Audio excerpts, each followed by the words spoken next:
Hello everyone, welcome to Bansal Classes. My name is Karan Kamboj, Senior Faculty at Bansal Classes.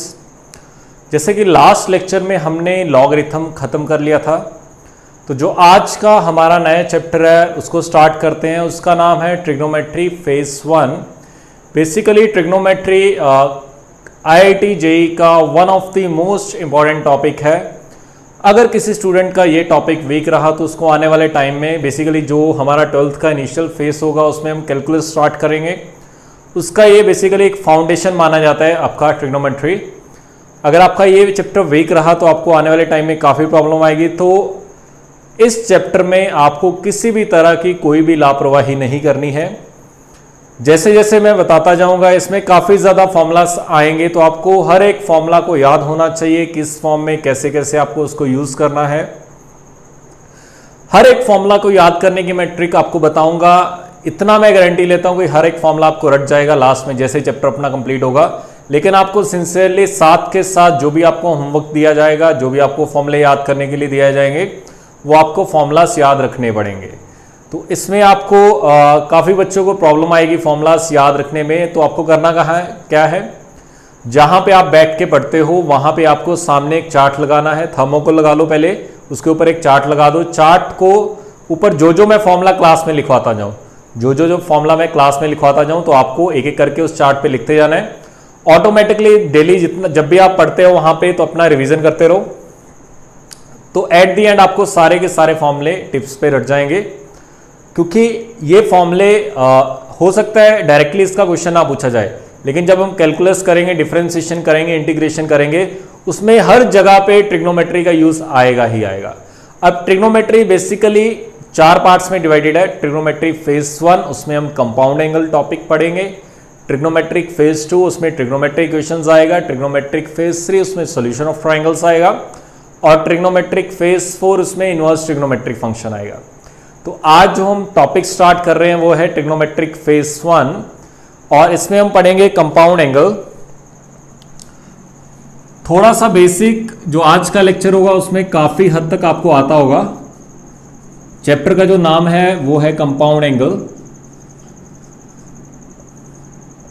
जैसे दो angles के combination में a plus B, a minus B, sine of a plus B, sine of a minus B, इस तरह के formulas पढ़ेंगे.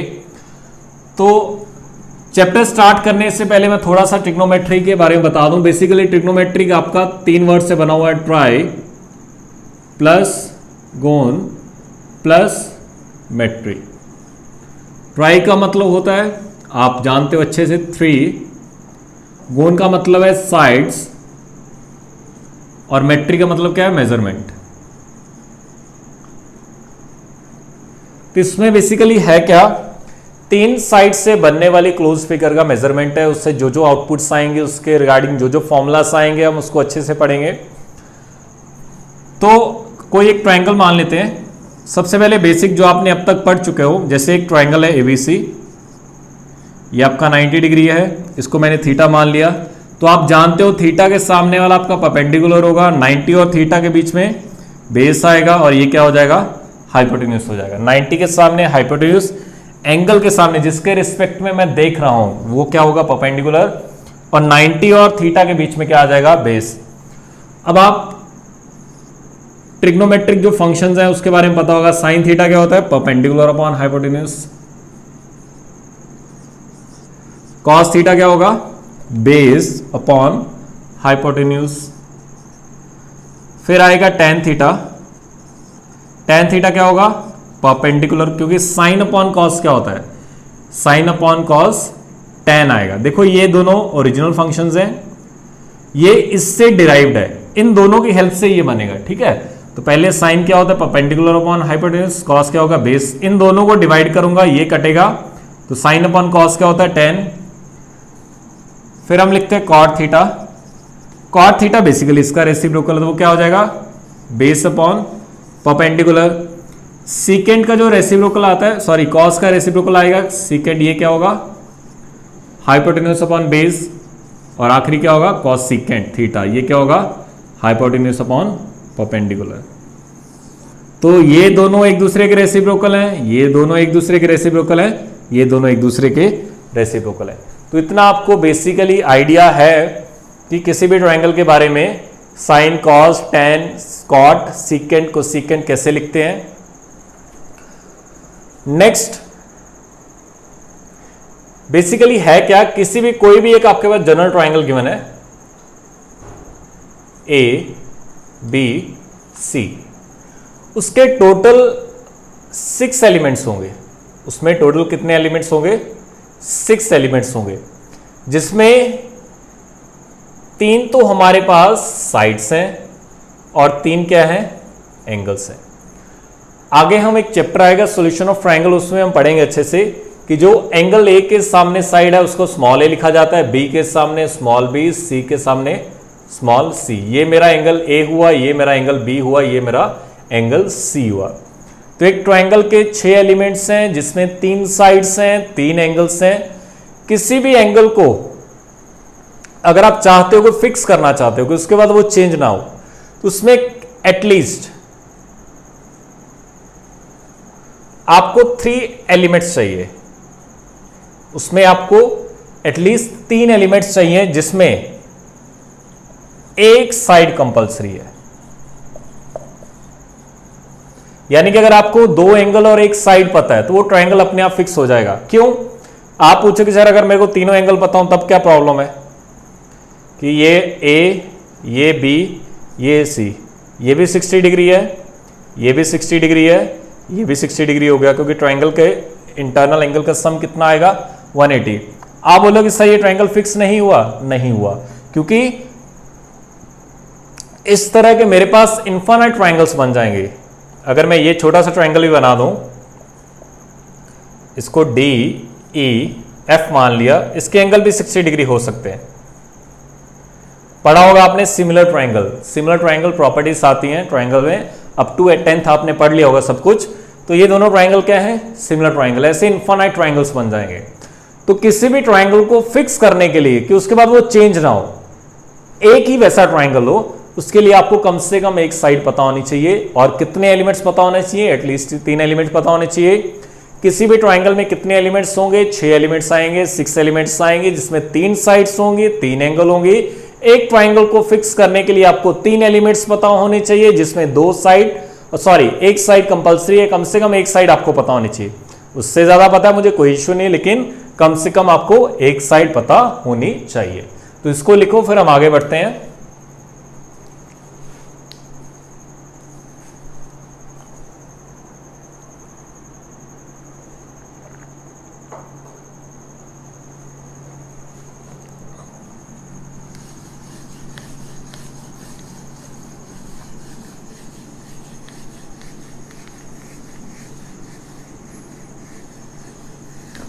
फिर इसके बाद कुछ इंपॉर्टेंट आइडेंटिटीज हैं।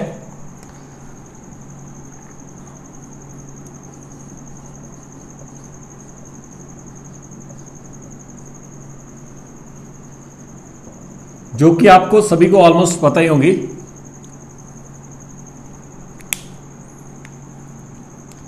सबसे पहली है कि sign square theta plus cos square theta कितना है? 1 के इक्वल आता है। सेकेंड है 1 प्लस टेन स्क्वायर थीटा कितना आता है? सीकेंड स्क्वायर थीटा के। थर्ड है 1 प्लस कॉट स्क्वायर थीटा कितना आता है? कॉसिकेंड स्क्वायर थीटा के। तो ये आपको पता होनी चाहिए सभी को। तो अच्छा, इस फॉर्म में पता तो है, चलो। और काफी बार आपको 1 की जगह sine square theta plus cos square theta भी लिखना पड़ेगा। काफी बार आपको 1 की जगह secant square theta minus tan square theta भी लिखना पड़ेगा। काफी बार आपको 1 की जगह cosecant square theta minus cot square theta भी लिखना पड़ेगा। वो आपकी क्वेश्चन की डिमांड पे होगा कि उस टाइम हमें कैसे यूज करना होगा इसको। तो 1 की जगह भी आप उल्टा यूज कर सकते हो।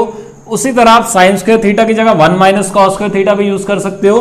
कॉस स्क्वायर थीटा की जगह 1 माइनस साइन स्क्वायर थीटा भी यूज कर सकते हो। टेन स्क्वायर थीटा की जगह सीकेंड स्क्वायर थीटा माइनस 1 भी यूज कर सकते हो। कॉट स्क्वायर थीटा की जगह कोसेकेंड स्क्वायर थीटा माइनस 1 भी यूज करते हो। तो आपको हर फॉर्म में फॉर्मूला यूज करना आना चाहिए। वो उस टाइम डिपेंड करेगा क्वेश्चन की फॉर्म कैसे है। सिमिलरली अगर इसकी हेल्प से थोड़ा सा और आगे बढ़े, इसको मैं उधर लेके गया तो क्या बनेगा? ये secant square theta minus tan square theta कितना आ गया? 1। ये A square minus B square का फॉर्मूला बना। यहां पे आप लिख सकते हो secant theta minus tan theta into secant theta plus tan theta is equal to 1। यहां से मैं आगे और लिख सकता हूं secant theta minus tan theta should be equal to 1 upon secant theta plus tan theta. तो अगर आपको कभी जरूरत पड़े तो secant theta minus tan theta की जगह 1 upon sec theta plus tan theta भी लिख सकते हो, और sec theta plus tan theta की जगह 1 upon sec theta minus tan theta भी लिख सकते हो। इन दोनों का प्रोडक्ट अगर 1 आ रहा है तो इसका मतलब क्या है, ये दोनों एक दूसरे के रेसिप्रोकल हैं। जैसे 2 इंटू 1/2 कितना आता है, 2 इंटू 1/2 कितना आएगा, 1 आएगा। 3 इंटू 1/3 कितना आएगा, 1 आएगा। अगर प्रोडक्ट 1 आ रहा है तो इसका मतलब क्या है, ये दोनों एक दूसरे क्या है, रेसिप्रोकल है। तो अगर आपसे पूछा जाए कि secant theta minus tan theta का रेसिप्रोकल क्या है, तो सीधा क्या लिखोगे, secant theta plus tan theta. X का रेसिप्रोकल क्या है, 1 अपॉन एक्स। तो sec theta plus tan theta का रेसिप्रोकल क्या है, sec theta minus tan theta. तो अगर आप इसकी हेल्प से ये लिख सकते हो तो आप यहां पे भी लिख सकते हो। यहां पे क्या लिखा हुआ है, इसको आप इधर लेके गए तो similarly cosec theta minus cot theta की जगह क्या लिख सकते हो, 1 upon cosec theta plus cot theta. अब वो आपको जैसे जैसे पूछा जाए आपको उस पॉइंट पे उसका यूज वैसे वैसे करना होगा। तो सभी इसको लिखो, फिर हम आगे बढ़ते हैं। आगे मैं कुछ क्वेश्चंस दे रहा हूं, सभी बच्चों ने पहले खुद से ट्राई करना है, फिर जो मैं सॉल्यूशन लिखवाऊंगा उसको लिखना है। बिल्कुल आसान से क्वेश्चन है, 10th लेवल के क्वेश्चन है।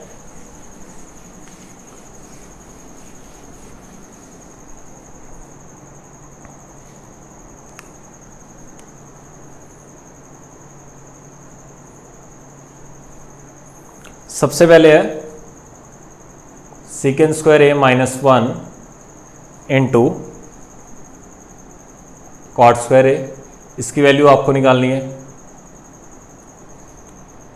सेकंड है cos A cosecant A into under root of secant square A minus 1, second one है। फिर है cosecant square A minus 1 into tan square A. Number 4 1 minus cos square A into 1 plus cot square A. अच्छा, इसमें आपका जो angle है ए है, लिख लेना साथ में क्वेश्चन के स्टार्टिंग में। जो मेरा एंगल ए है 0 डिग्री से 90 डिग्री के बीच में, 0 से 90 डिग्री के बीच में, यानी कि एक एक्यूट एंगल है। ठीक है, तो इसका ध्यान रख लेना। एंगल ए क्या है, एक्यूट एंगल है। Question number 5 sine A secant A into under root of cosecant square A minus 1। आपको यूज करना है कि इसको कैसे कैसे यूज कर सकते हो। Question number 6 1 plus ten square A into 1 minus sine square A. Question number 7 secant square A minus sine square A into secant square A. Question number 8 1 upon 1 plus sine square A plus 1 upon 1 plus cos x square है, इसकी value निकालनी है आपको। Question number 9 ten square A sine square A upon ten square A minus sine square A. Question number 10 cot square A cos square A upon cot square A minus cos square A. Question number 11 log of tan 1 degree plus log of tan 2 degree.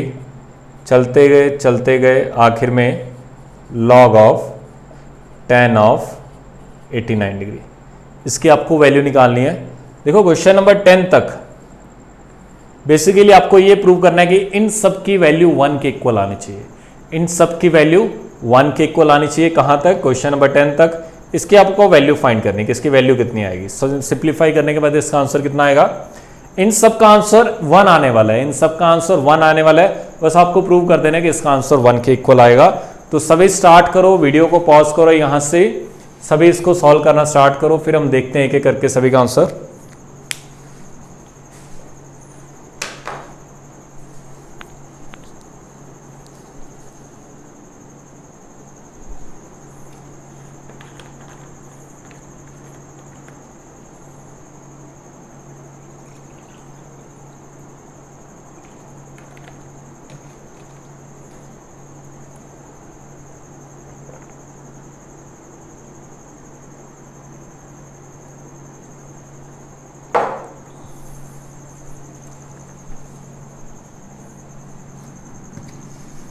बस आपको जो भी identities बताई थी उसका use करना आपको, और कुछ नहीं।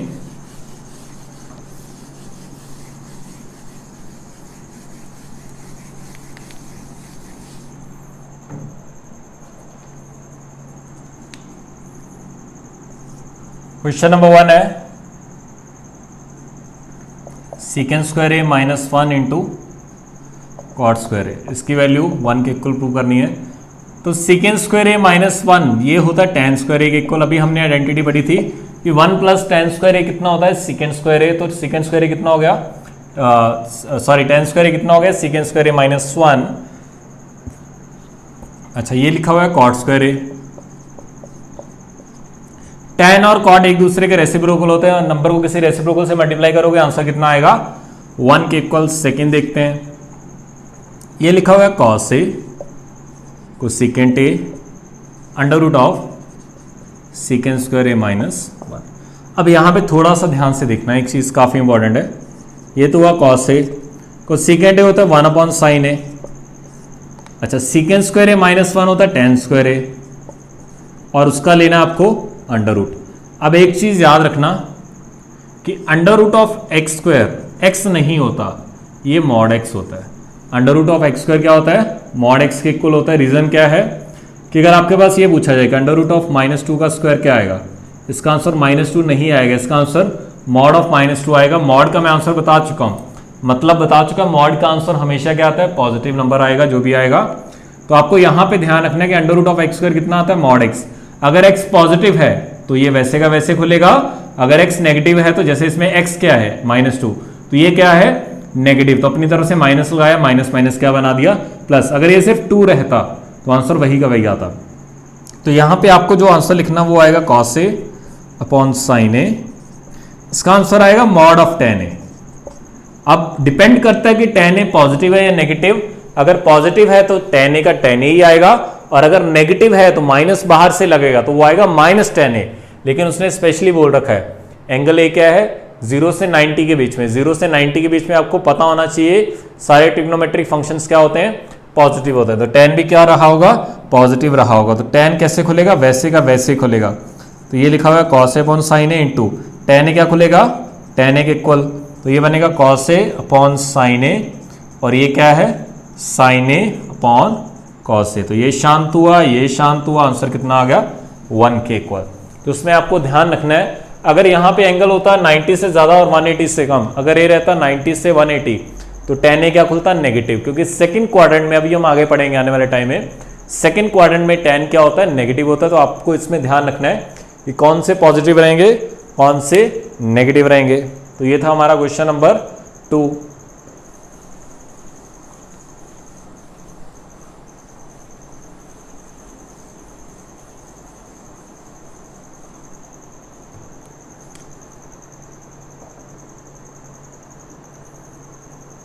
क्वेश्चन नंबर 3 देखते हैं।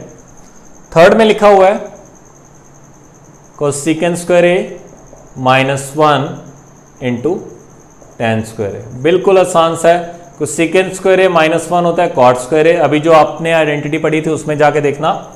और ये आ गया हमारे पास टेन स्क्वायर ए। दोनों एक दूसरे के रेसिप्रोकल हैं। अगर रेसिप्रोकल है मल्टीप्लाई करोगे आंसर क्या आ जाएगा? 1 के इक्वल आ जाएगा। बिल्कुल आसान है, कुछ भी मुश्किल नहीं इसमें। 1 माइनस कॉस स्क्वायर ए, तो इसको लिखते हैं 1 minus cos square A into 1 plus cot square A.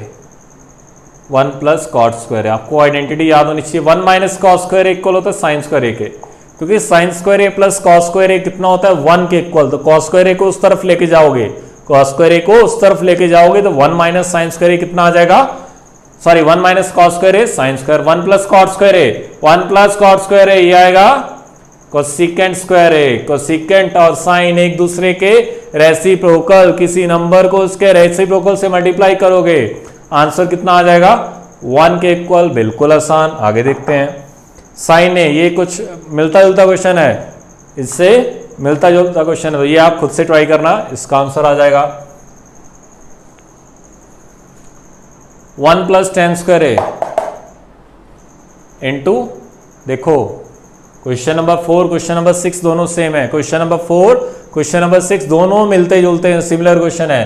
क्या करोगे, 1 plus ten square A, 1 plus ten square A secant square A, 1 minus sine square A cos square A, secant square A cos square ए, एक दूसरे के reciprocal multiply हुआ, answer कितना आ गया 1 के इक्वल।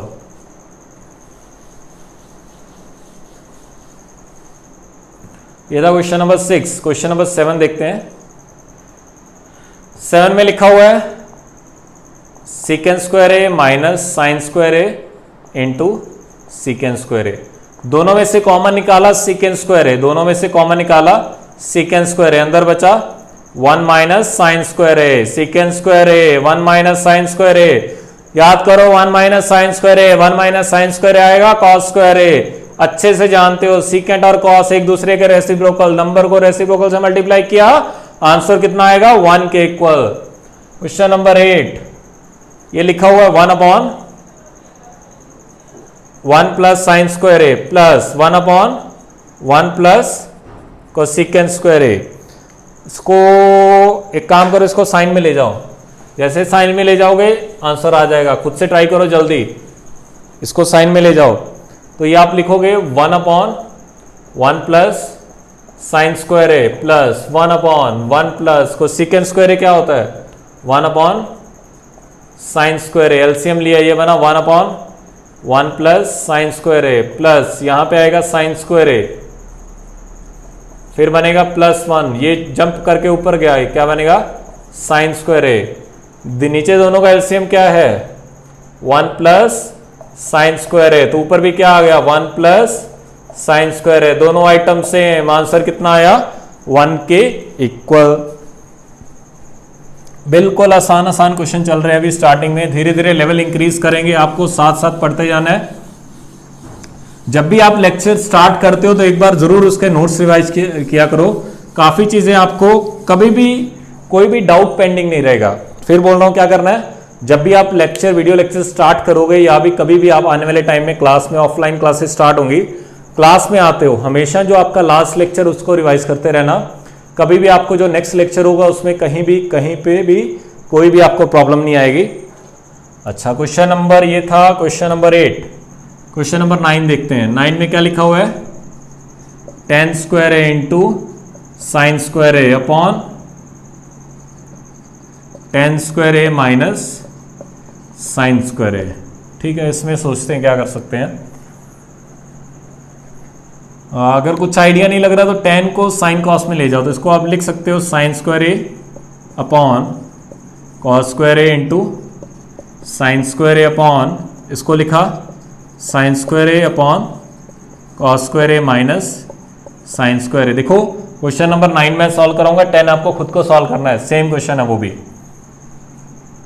अच्छा, एक काम करते हैं, इसमें से साइन स्क्वायर ए कॉमन निकाल लिया, तो ऊपर तो लिखा sign square A upon cos square A into, ऊपर मैंने कुछ भी नहीं किया, नीचे वाले में से न्यूमरेटर में से साइन स्क्वायर ए लिखा, इसमें अगर साइन स्क्वायर ए कॉमन निकाल लोगे तो ये बनेगा 1 अपॉन कॉस स्क्वायर ए, ये बच जाएगा 1।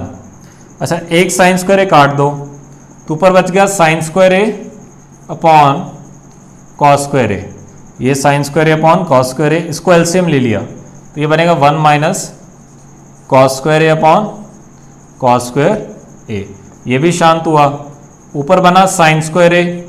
अच्छा, 1 माइनस कॉस स्क्वायर ए भी कितना होता है, ये भी साइन स्क्वायर ए, दोनों आइटम सेम, आंसर कितना आएगा 1 के इक्वल। दोबारा फिर रिपीट कर रहा हूं, बेसिकली हमने किया क्या, टेन स्क्वायर को लिख दिया sign square A upon cos square A, अच्छा, इसको मैंने कुछ भी नहीं किया, यहाँ से साइन स्क्वायर ए काट दिया ओपन या फिर कॉमन निकाल लिया, ये एक साइन स्क्वायर एक कट जाएगा, बचेगा क्या, sine square upon cos square. इसमें एलसीएम लिया तो ये बनेगा 1 minus cos square upon cos square, ये भी शांत हुआ। 1 माइनस कॉस स्क्वायर कितना होता है, sine square, sine square sine square शांत हुआ, आंसर कितना आ गया 1 के इक्वल। लिखो इसको भी, फिर आगे देखते हैं।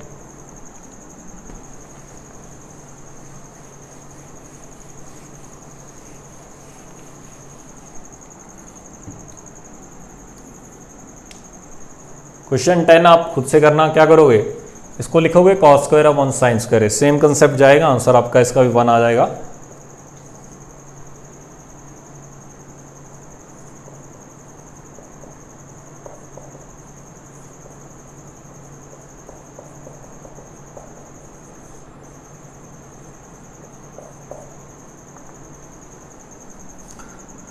इसमें देखते हैं है क्या, इसमें log of 10 1 degree plus log of 10 2 degree plus log of 10 3 degree 10 4 degree, चलते गए फिर 88 आया होगा, 89 आया होगा। log में आपको प्रॉपर्टी याद है कि प्लस लिखोगे तो ये सारे मल्टीप्लाई होते जाएंगे, फिर ये बनेगा 10 2 डिग्री, चलते गए बीच में कभी ना कभी 10 45 आया होगा, फिर 46 47, इस तरह से चलते गए।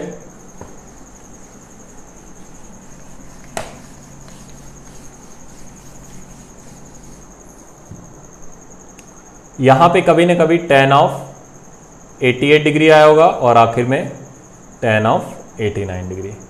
अब आपको एक चीज़ और एक रिजल्ट लिख लेना, मैं आपको ऑलरेडी बता चुका हूँ कि साइन ऑफ थीटा किसके इक्वल होता है, कॉस ऑफ 90 माइनस थीटा।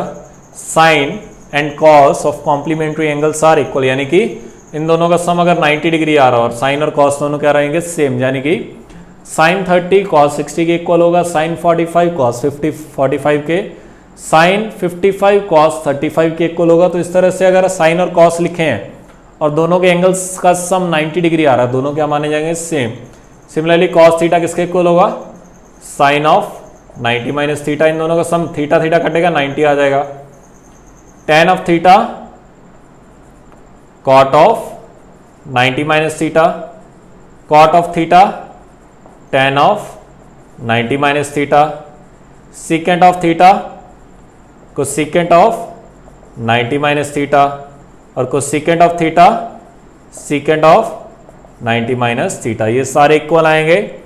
और tan और cot एक दूसरे के रेसिप्रोकल हैं, साइन और कोसेकेंट एक दूसरे के रेसिप्रोकल हैं, cos और सीकेंट एक दूसरे के रेसिप्रोकल हैं। इसको अगर मैं tan cot की फॉर्म में लिखना चाहूँ, देखते हैं ना, इसको tan 1 डिग्री लिखा, इसको tan 2 डिग्री लिखा, चलते गए, बीच में tan 45 डिग्री आया होगा, चलते गए। इसको मैं cot की फॉर्म में लिखना चाहूँ तो इतना एंगल लिख दो कि सम 90 डिग्री आ जाए, तो 2 और जोड़ दिया तो 90 बन जाएगा, तो cot आ जाएगा, और ये क्या बन जाएगा, cot ऑफ 1 डिग्री। अब tan 1 और cot 1 एक दूसरे के रेसिप्रोकल हैं, tan 1 और cot 1 एक दूसरे के रेसिप्रोकल है, tan 2 cot 2 एक दूसरे के रेसिप्रोकल है, tan 3 cot 3 एक दूसरे के रेसिप्रोकल है। किसी भी नंबर को उसके रेसिप्रोकल से मल्टीप्लाई करोगे तो आंसर आएगा 1, ये 1 1, चलते गए, इधर से 44 टर्म आएंगी, इधर से 44 टर्म्स आएंगी, और 45 के बाद 89 तक भी 44 टर्म्स आएंगी, सारी कटती गई, आंसर आ गया 1। बीच में बचा tan 45, तो आंसर आ गया log tan of 45 degree. tan 45 degree की होती है वैल्यू 1, log 1 की वैल्यू कितनी होती है, 0। हम log में पढ़ चुके हैं। और मैंने एक चीज और बताई थी, अगर बेस आपके पास कुछ ना लिखा हो और सिंपली log लिखा हो तो बेस हमेशा कितना माना जाता है, 10 के इक्वल माना जाता है। और अगर ln लिखा हो तो बेस हमेशा कितना माना जाता है, e के इक्वल माना जाएगा। तो लिखो इसको सभी, फिर आगे बढ़ते हैं।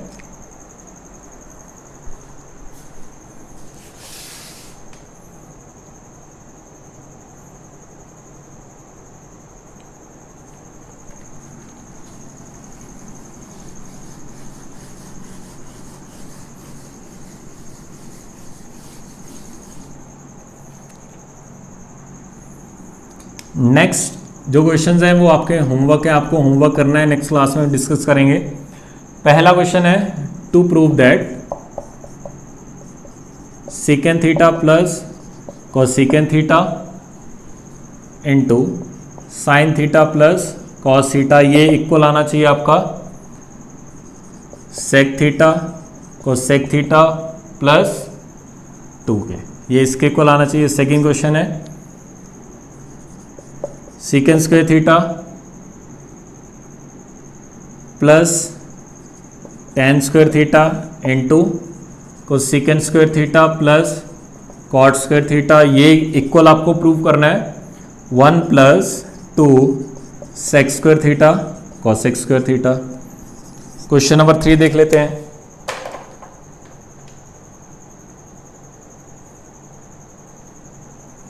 क्वेश्चन नंबर 3 है cot theta plus cosec theta minus 1 upon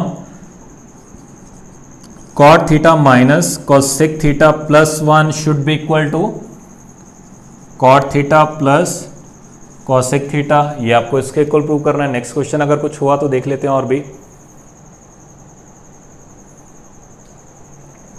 question number 4, if tan theta plus sec theta is equal to 3/2 for, जो थीटा है वो 0 से ज़्यादा है, 90 डिग्री से कम है, find sine theta cos theta tan theta sec theta. आपको यहाँ पे ये फाइंड करना है। पहले ये क्वेश्चन लिखो और देखते हैं फिर अगर कुछ और मिला तो। ये सारे क्वेश्चंस आपके होमवर्क रहेंगे, आपको घर पे बैठ के आराम से करने हैं। बिल्कुल आसान से क्वेश्चन है, थोड़ा सा मेहनत करना। जो भी आपका जितना अभी तक करवाया है सिर्फ उसकी हेल्प से आपके सारे के सारे आंसर्स आएंगे। खुद से ट्राई करोगे तो कॉन्फिडेंस आएगा। नेक्स्ट क्वेश्चन देखते हैं, ये भी आपको प्रूव करना है। इसमें आपको 1 plus sine alpha upon 1 plus cos alpha into 1 plus सीकेंड alpha upon 1 plus cosecant alpha को प्रूव करना है tan अल्फा के इक्वल। फिर है क्वेश्चन नंबर 6, ये आपको प्रूव करना है sine x plus cos x upon cos cube x is equal to tan cube x plus tan square x plus tan x plus 1, ये आपको इसके इक्वल प्रूव करना है। नेक्स्ट क्वेश्चन है, इफ साइन की power 4x upon 2 plus cos की power 4x upon 3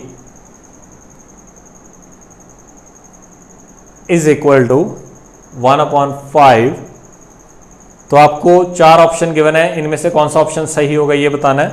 पहला option है कि जो tan स्क्वायर एक्स की वैल्यू आएगी वो आएगी 2/3।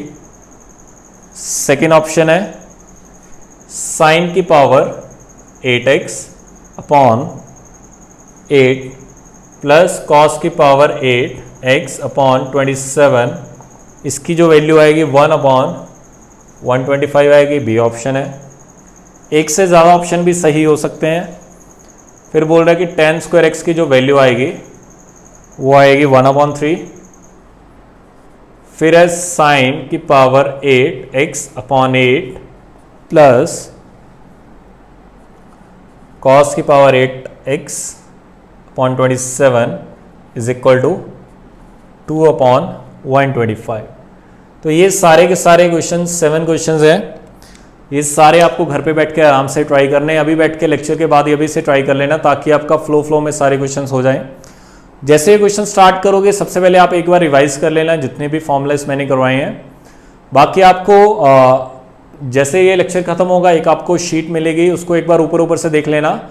और जल्दी से जल्दी जिस बच्चे ने अभी तक लॉगरिथम की शीट कंप्लीट नहीं की वो जल्दी से जल्दी लॉगरिथम की शीट कंप्लीट करे। और अभी से आपको डीपीपी मिलना भी स्टार्ट हो जाएंगी मैथ्स की, तो वो भी आपको साथ साथ होमवर्क मिलता जाएगा, वो आपको सॉल्व करनी है। जो भी आपके क्वेश्चंस डाउट रहेंगे, काफ़ी बच्चे मुझे डाउट भेज नहीं रहे हैं, जो भेज रहे हैं उनको उनका सोल्यूशन भी मिल रहा है। तो जो क्वेश्चन अभी डर रहे हैं कि बच्चे डर रहे हैं कि सर क्या सोचेंगे, मुझे ये भी नहीं आता वो भी नहीं आता, सिंपल सा क्वेश्चन भी डाउट पूछ रहा हूँ मैं, तो कुछ भी सोचने की जरूरत नहीं है, डायरेक्टली मेरे को क्वेश्चन सेंड कर दिया करो। लेकिन हर क्वेश्चन का मैं आपको थोड़ा सा हिंट बताऊंगा। पहले मैं आपका सॉल्यूशन देखूंगा कि आपने उसको सॉल्व कैसे किया हुआ है। मैं कभी भी आपका ऐसा ये सॉल्यूशन नहीं बताने वाला कि आपने डायरेक्टली मेरे को हर बार क्वेश्चन भेजते जा रहे हो, मैं आपको आंसर बताता जा रहा हूँ। कुछ भी वैसा नहीं करूँगा। मैं आपका हर बार सॉल्यूशन की एक्सपेक्टेशन रखता हूँ कि आप मेरे को पहले ये बताओ कि आपने सॉल्व कैसे किया। हर क्वेश्चन को कम से कम 3 से 4 बार ट्राई किया होना चाहिए, तभी आप मेरे को डाउट सेंड करो। ये आपने हैबिट बिल्कुल नहीं बनानी कि क्वेश्चन देखा, पता नहीं चला, चल भी सर को सेंड कर दिया, सर तो बता ही देंगे। उसमें आपका बिल्कुल भी फायदा नहीं होने वाला। आपको हर क्वेश्चन को खुद से ट्राई करना है। जो बच्चे मैथ्स में प्रैक्टिस कर रहे हैं उनको आइडिया लग गया होगा कि प्रैक्टिस करते करते धीरे धीरे आपको काफ़ी चीज़ें क्लियर होना स्टार्ट हो गई हैं। पहले दिन आपको कुछ नहीं आइडिया था, लेकिन अब से जैसे जैसे आपने खुद से ट्राई करना स्टार्ट किया है, काफ़ी चीज़ें क्लियर होती जा रही हैं। अगर आप मेरे से चाहो तो मैं आपको सारे सोल्यूशन भी दे दूंगा, लेकिन उसका आपको 1% भी फायदा नहीं है, क्योंकि आपको मार्केट में हज़ारों बुक्स मिल जाएंगी IIT JEE के लिए जिसमें सारा कोई सोल्यूशन ऑलरेडी सॉल्व है। लेकिन उससे आपको, अगर आप वो ले भी लोगे तो आपको मैथ्स नहीं आने वाला। मैथ्स तभी आएगा जब आप खुद से ट्राई करोगे हर एक चीज़ को। काफ़ी बच्चे ये बोल रहे हैं कि सर मेरे को शीट में काफ़ी डाउट्स आ रहे हैं, शीट मेरी से सॉल्व नहीं हो रही। तो बंसल क्लासेस की शीट इंडिया की टफेस्ट शीट है, तो ये मान के चलना। अगर आउट ऑफ 10 आपसे 3 से 4, 5 क्वेश्चन सॉल्व हो रहे हैं तो ये मान के चलो आप काफ़ी अच्छा परफॉर्म कर रहे हो। धीरे धीरे बाकी क्वेश्चन भी सॉल्व होना स्टार्ट होंगे जैसे जैसे आप प्रैक्टिस स्टार्ट करोगे। तो जितना ज़्यादा आप प्रैक्टिस स्टार्ट करोगे उतने ही ज़्यादा आपसे क्वेश्चन बनना स्टार्ट हो जाएंगे। अभी स्लोली स्टार्टिंग में थोड़ा सा कम सॉल्व होंगे, लेकिन जैसे जैसे थोड़ा सा आपका बेस बन जाएगा, आपका माइंड डेवलप हो जाएगा, तो आपसे मैक्सिमम क्वेश्चन सॉल्व होना स्टार्ट हो जाएंगे। जब मैं DPP दूंगा आपको, ये है शीट के क्वेश्चन अभी तक हम सॉल्व करने हैं, जैसे DPP दूंगा वो आपके लिए काफ़ी आसान हो जाएगी। उसमें आपको कहीं पे भी प्रॉब्लम नहीं आएगी। कहीं उसमें आपसे आउट ऑफ 8 में से 5-6 से अप्रॉक्सीमेट क्वेश्चन सॉल्व हो जाएंगे। तो चलिए मिलते हैं नेक्स्ट क्लास में। Wish you good luck. अच्छे से सॉल्व करना, होमवर्क को साथ साथ सॉल्व करना है। अभी से हमारी क्लासेस बोर्ड पे चलेंगी, तो उम्मीद करता हूँ आपको सब कुछ समझ आया होगा। चलिए, थैंक यू सो मच।